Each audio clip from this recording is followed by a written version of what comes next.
What is up guys, welcome back to the channel. स्वागत है आपका एक और नई वीडियो में।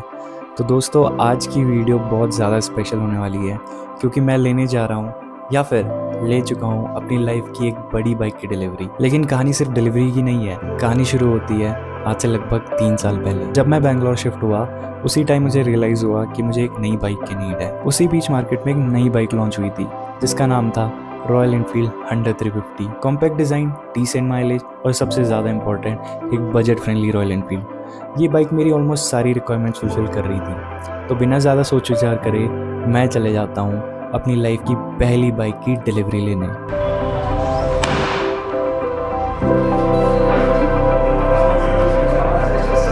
100-350 लेने के बाद मेरी लाइफ लिटरली चेंज हो गई। इसी बाइक की वजह से मैंने अपना ट्रैवल स्टार्ट किया, चाहे वो चिकमंगलुरु हो या फिर कन्नौज, ऐसी कई सारी साउथ इंडियन सिटीज़ एक्सप्लोर करी।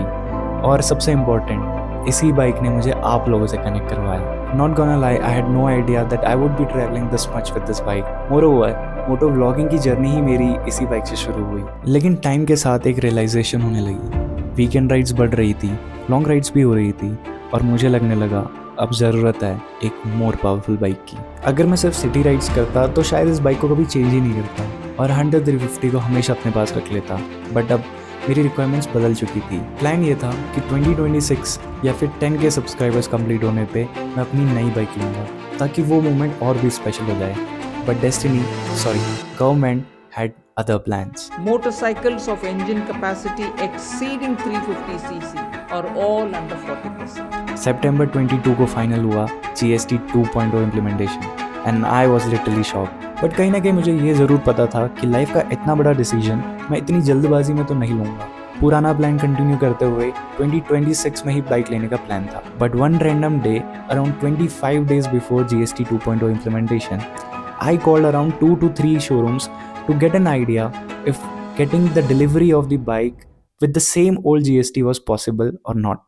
Fortunately, one of the showroom agreed. अब मुझे ये तो पता था कि बाइक कब लेनी है, लेकिन कौन सी, ये अब भी एक क्वेश्चन था। काफ़ी ज़्यादा सोच विचार के बाद मैं फाइनल करता हूँ 2 बाइक्स, जो कि थी हिमालयन 450 और इंटरसेप्टर 650। कन्फ्यूजन इतना ज़्यादा था कि मैं डिसाइड करता हूँ अपने सब्सक्राइबर्स की हेल्प लेना। तो मैं YouTube में एक पोल डालता हूँ और लोगों से पूछता हूँ कि कौन सी बाइक मेरे लिए ज़्यादा सूटेबल रहेगी। कुछ लोगों ने बोला इंटरसेप्टर अच्छी है, कुछ ने बोला हिमालयन 450 कंफर्टेबल है और कुछ GT 650 वाले भी आ गए। बट मुझे पता था GT 650 मेरे लिए नहीं है और जैसी उम्मीद थी कन्फ्यूजन और भी बढ़ गया। बट थोड़ा बहुत सोचने के बाद मुझे रियलाइज़ हुआ कि हिमालयन 450 मेरे लिए एक परफेक्ट बाइक है, कंफर्टेबल, मॉडर्न एंड प्रैक्टिकल। तो मैंने बिना ज़्यादा ओवरथिंक करते हुए बुक कर दी अपनी सेकंड बाइक, जो कि थी Himalayan 450। But destiny had a small twist for me. Booking के कुछ दिन बाद ही मैं प्लान करता हूँ एक टेस्ट राइड। शोरूम पहुँच के हिमालयन 450 टेस्ट राइड लेने के बाद लगता है एवरीथिंग इज सॉर्टेड, मेरी चॉइस एकदम परफेक्ट है। बट उसी दिन वहाँ पे इंटरसेप्टर 650 भी अवेलेबल थी टेस्ट राइड के लिए। उस बाइक में मैं जब बैठा और मैंने थ्रॉटल दिया, एवरीथिंग चेंज। मुझे एक फ्लैशबैक आया जब मैंने पहली बार अपने दोस्त VPA की इंटरसेप्टर 650 चलाई थी।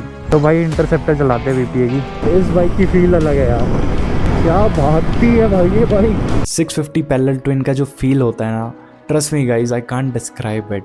एंड 450 350 उसको मैच नहीं कर सकते, even though Himalayan 450 is much more comfortable. उसी वक्त मैं जाके हिमालयन 450 की बुकिंग कैंसिल कर देता हूँ और बुक कर देता हूँ Interceptor 650। And then comes the day जब मैं जाता हूँ अपनी ड्रीम बाइक की डिलीवरी लेने।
फाइनली बाइक की डिलीवरी हो जाती है और जब मैं सोच ही रहा था कि सब कुछ स्मूथली जा रहा है तब आती है एक बड़ी प्रॉब्लम।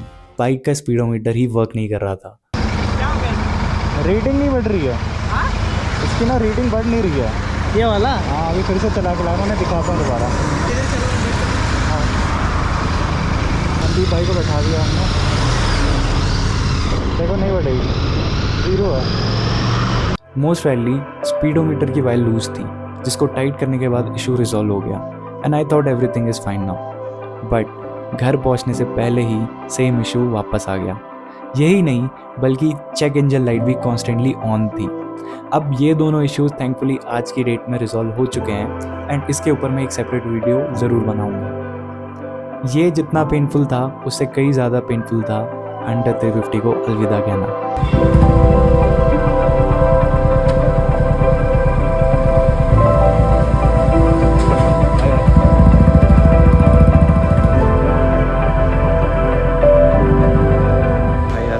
चलेगी बाइक, थोड़ा बुरा तो लग रहा है, आई डोंट नो। तो ये रही अपनी इंटरसेप्टर। भाई बहुत बुरा लगता है यार, I don't know, I am controlling somehow. पहली बाइक थी यार, बाकी ये अपनी इंटरसेप्टर।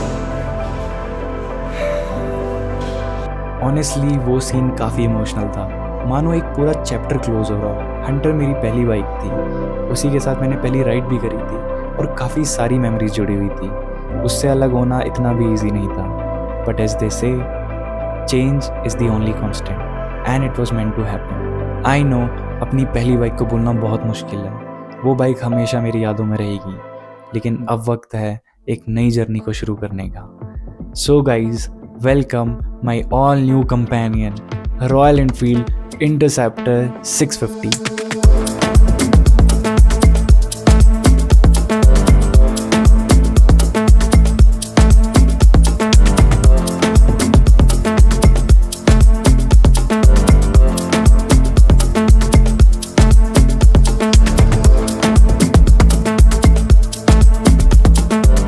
आप लोगों के साथ इस बाइक के साथ और भी ज़्यादा एडवेंचर शेयर करने वाला हूँ। सो स्टे ट्यून क्योंकि ये सिर्फ शुरुआत है।